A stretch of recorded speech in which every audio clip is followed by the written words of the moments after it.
En este video, le resumo las consecuencias de la Revolución Francesa y cómo termino en finalizar. Resaltando la importancia de la historia para nuestra comprensión al antiguo pasado. Por ello, recomiendo ver todo el video. Bueno, sin más dilatación, comencemos. La Revolución Francesa de 1789 representó el fin de un mundo, lo que luego se llamaría Antiguo Régimen, y el inicio de otro, una época moderna que en cierto modo sigue siendo la actual. Luis XVI encarnó en su tragedia personal la contradicción irresoluble entre las dos épocas. Convencido de que reinaba sobre los franceses en virtud de un derecho divino, y que por tanto no tenía que rendir cuentas de sus actos ante nadie, Luis se enfrentó a una situación totalmente nueva que nunca llegó a comprender, debatiéndose entre su personalidad afable y acomodaticia y el parecer de sus consejeros más autoritarios, entre ellos su esposa María Antonieta. Aceptó de mala gana la convocatoria en 1788 de una asamblea estamental para discutir la crisis financiera de la monarquía, pero no creyó que la iniciativa fuera a tener consecuencias. Así, cuando se produjo el asalto popular contra la Bastilla, verdadero detonante de la revolución, no consideró que el episodio tuviera suficiente importancia como para anotarlo en su diario personal. Los hechos enseguida le hicieron ver su error. El siguiente punto que hay que recalcar fue la invasión de Versalles. Unas semanas después, el Palacio de Versalles era invadido por la masa revolucionaria, y Luis y María Antonieta eran llevados a París, donde se vieron obligados a actuar como reyes constitucionales. Tras el fracaso de su intento de huida en 1791, la hostilidad contra la monarquía se acentuó, hasta la insurrección de 1792 y la puesta en marcha del terror revolucionario, una de cuyas primeras víctimas fue el mismo Luis XVI, guillotinado en 1793. Con esta ejecución y la proclamación de la República, los revolucionarios creían haber puesto fin a lo que veían como una larga época de opresión del pueblo por los reyes y la aristocracia, inaugurando una era de libertad, de igualdad y de fraternidad, como rezaba la principal máxima inspiradora de la revolución. En la práctica, el desarrollo de la revolución estuvo lejos de los sueños idealistas de los pensadores ilustrados. La guerra exterior, la lucha de partidos y la persecución implacable del adversario en el interior crearon una situación insostenible, que solo se remedió con el establecimiento de un nuevo tipo de monarquía, la de Napoleón. Y como todos nos preguntamos, ¿qué consecuencias tuvo la Revolución Francesa? Después de la Revolución Francesa nada volvió a ser igual. La estructura social y política se modificó para siempre, pese a los numerosos intentos por volver al antiguo régimen.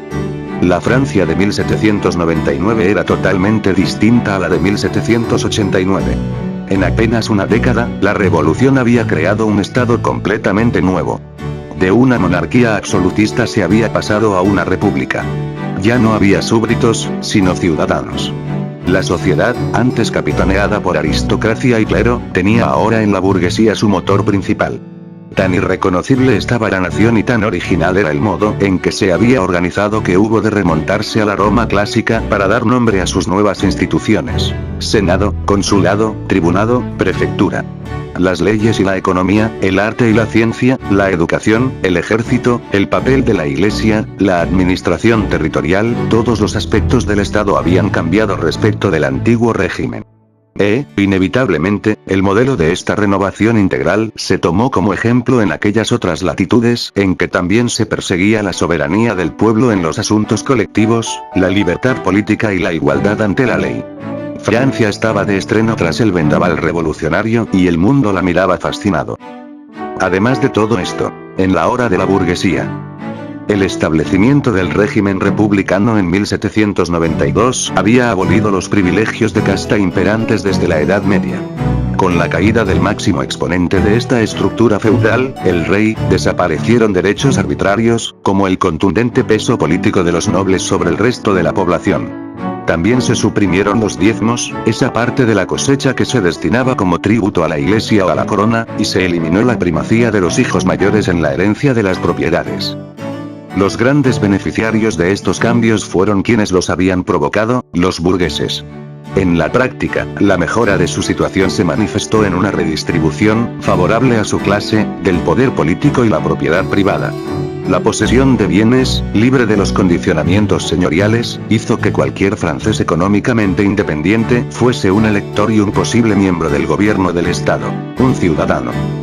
Así, la antigua estructura de la sociedad, vertical y estanca, dio paso a un activo esquema horizontal, donde cualquiera podía acceder a los cargos públicos y a la propiedad.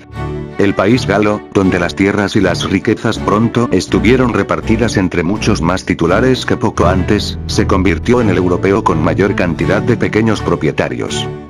Esta realidad socioeconómica tuvo su expresión política fundamental en la constitución de asambleas de representantes. Los ciudadanos, mediante elecciones, delegaban libremente su cuota de poder público en diputados que abogaban por sus intereses. Estas cámaras, lo mismo que sus homólogas en Estados Unidos, fueron los primeros antecedentes modernos de los actuales parlamentos democráticos. La ideología fraternal de la revolución se dejó sentir con toda su fuerza en el tratamiento de las personas por parte de la ley.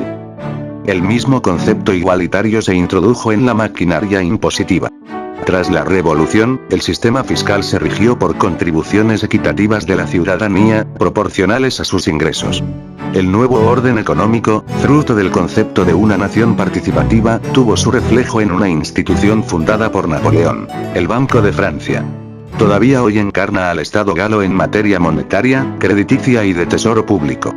Bueno, eso fue todo, espero que les haya gustado. Si desean más vídeos de este tipo, pueden suscribirse y darle manito arriba, ayudaría mucho. Hasta la próxima.